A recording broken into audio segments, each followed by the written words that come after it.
Of course, briefly reflecting on methodology, this deductive approach is not the only approach that exists. In fact, there is the inductive approach, and if you look at the sciences, they use the inductive approach, which is to look at the facts and develop theories based on empirical data, based from observations, and test and reject theories.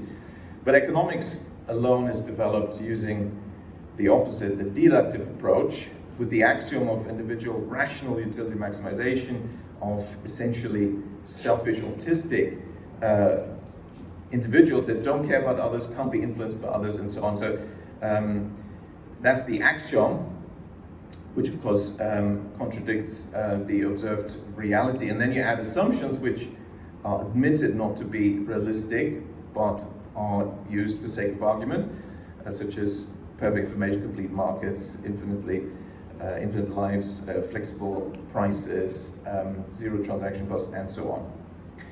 Of course, in this framework, you can essentially come to the conclusion that you want to come to. I mean, just one point on this male dominance, and by the authors of this type of economics, just look at the axiom. If it was true, of course, the world would be empty already of people, because we would have all have died as babies, because babies can't look after themselves.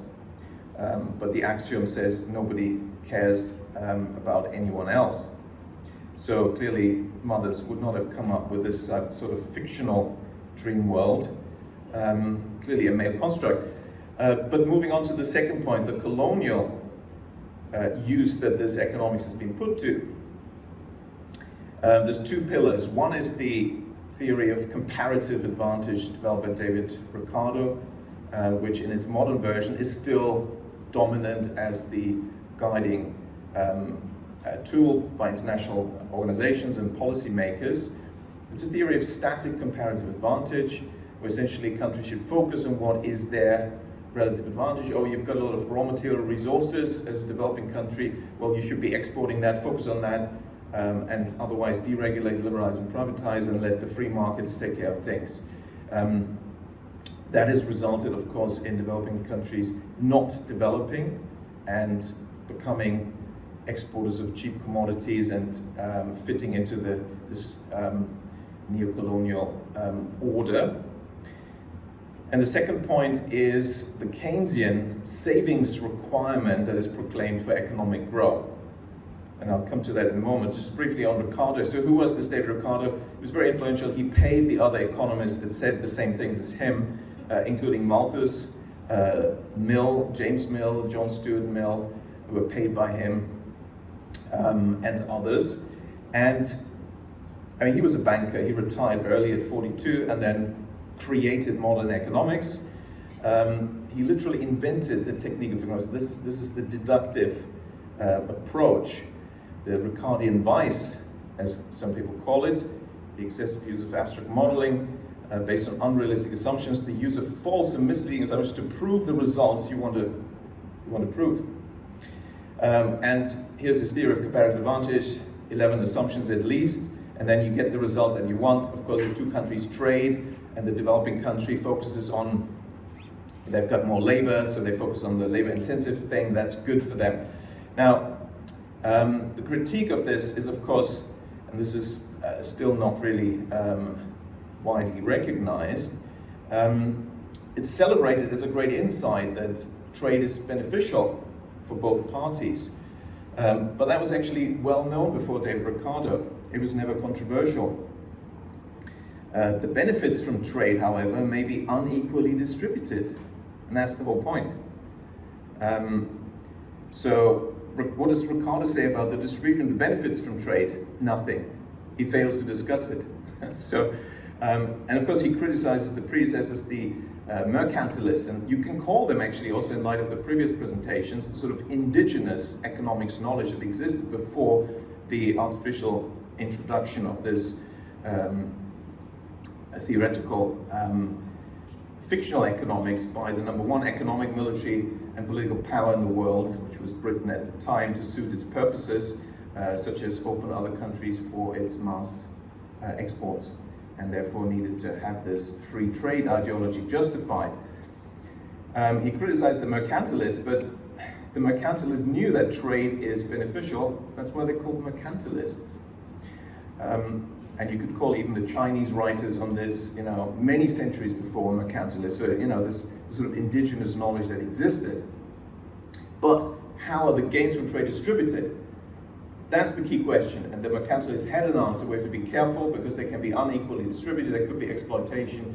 The trading partner may get all the benefits from trade. What does Ricardo say about this? Nothing. And of course, it depends on the terms of trade. They're crucial.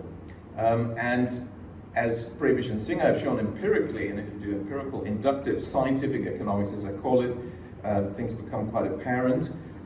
If you look at long time periods, half a century or century, developing countries' terms of trade deteriorate over time because they tend to be commodities exporters, and therefore their terms of trade deteriorate because essentially they're in a low value added industry, which over time means they get paid less and less in relative terms, because the high value added activities is the technology based activities, they in relative terms will get paid more, and therefore in terms of trade deteriorate, that means you will have balance of payment deficits inevitably as developing country.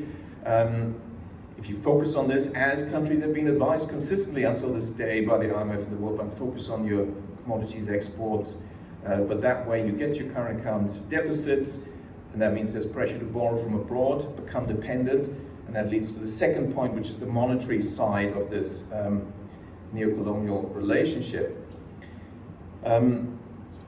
So IMF World Bank advice has essentially prevented development by preventing these countries from moving up the value-added ladder to higher value-added activities.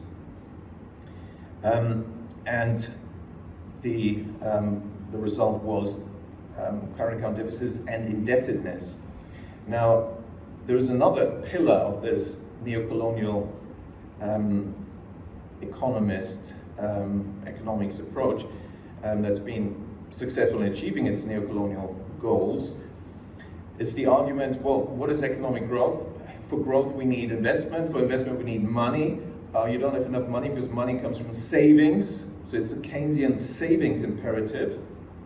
Well, if you don't have enough money and savings, then borrow from abroad, get foreign investment, compete for the foreigners, give tax rebates to the foreigners coming in, resulting in debt, dependency, foreign ownership, and perhaps the even more obvious form of neocolonial exploitation. That's been propagated post-war by the post-Keynesian Harrod and Doma growth models, which essentially make the argument it all depends on savings. It was backed by some empirical work by Rostov. When you study development economics, that's what you're still taught. Countries that have enough savings are, then they have a chance to take off in terms of economic growth and develop, move up the value-added ladder. But how do you get those savings? Well, you just have to borrow from abroad. And the bankers and the World Bank were quite keen to advise that. What are the problems of borrowing from abroad? Well, there's a long list. Technology doesn't tend to get transferred.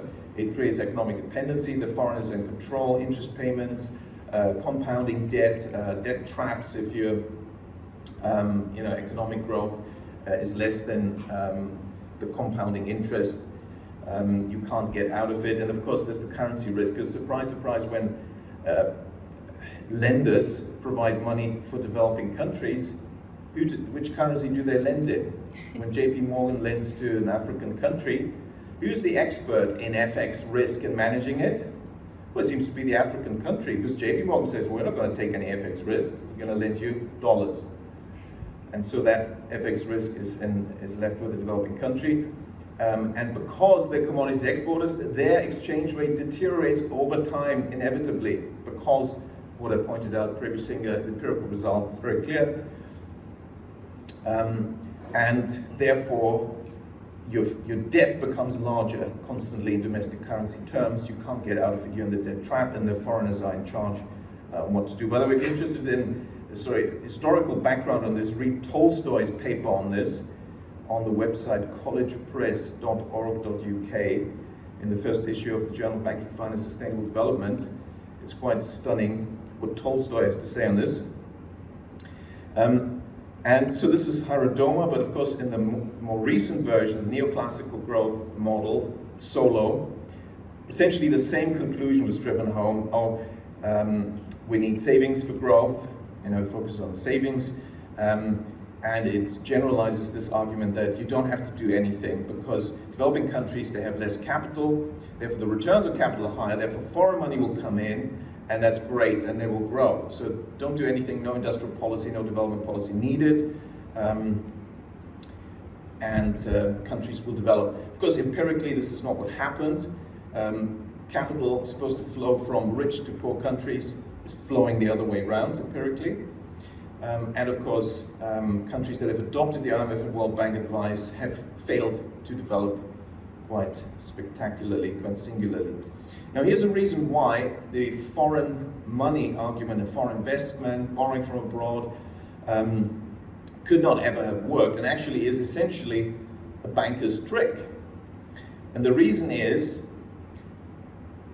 it's foreign money that they're borrowing, and the borrowing countries that think, oh, now we're getting this money, we're borrowing $500 million from Barclays in London. Well, the money will never arrive in the country because it's in foreign currency.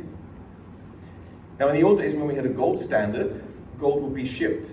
Bank of England had ships transporting gold, but those days are long gone. So what happens nowadays? There are no capital flows. Money doesn't flow. It follows the mechanics of international banking, and the rules of international banking are British pounds stay in the British banking system, US dollars stay in the US banking system, euros stay in the Eurozone banking system. That's it. So what does South Africa get when it borrows those 500 million pounds? Well, it gets a credit in a London bank. And then the finance minister says, well, actually, we've got some bills to pay here. We want to use some South African rand. We want to draw on our borrowing to spend in South Africa. Barclays says, no problem, we'll help you exchange this into South African rand. What's the mechanics? What happens? South African bank will be needed. And that bank will exchange the money. Well, actually, what's the mechanics of this? Now, if you know my work on the monetary process and banking and bank credit creation, in my empirical work, I proved that banks are not financial intermediaries. They create money out of nothing when they lend. Just Google, can banks individually create money out of nothing?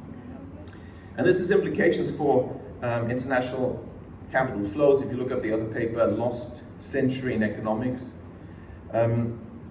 it's mentioned there. So the South African bank will actually create the South African rand out of nothing and lend to Barclays. So the developing country is lending the money to the foreign lender to give back to the developing country.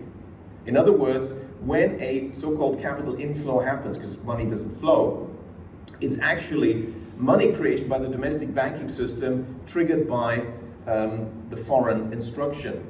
Now, this is something the domestic banking system can do without the round trip abroad, and should do. And that's how the high-growth East Asian economies that ignored the IMF and World Bank advice consistently have done, and that's how they achieved economic development, by doing the opposite of what the IMF and World Bank says.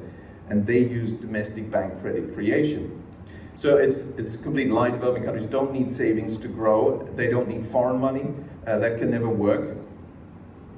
The alternative has been, in fact, there's only 5 countries, you could say, that have ever moved from developing country status to developed country status in a significant way. Japan, Korea, Singapore, Taiwan, China. And they did this by focusing on domestic credit creation. In fact, when Deng Xiaoping came to power in 1978, he says, let's forget about this ideological stuff. He was referring to Marxism, communism, the Red Book of Mao and all that. But you could say the same thing nowadays over here. We have a lot of ideology. Let's forget about the ideology. And he says, let's seek truth from facts. What is that? That is the scientific methodology, the inductive methodology, which was, of course, quite radical for him to say that when he came to power. Let's do what works.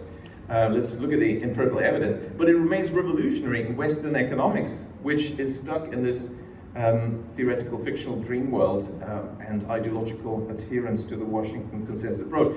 So he copied the Japanese model, which is based on credit creation.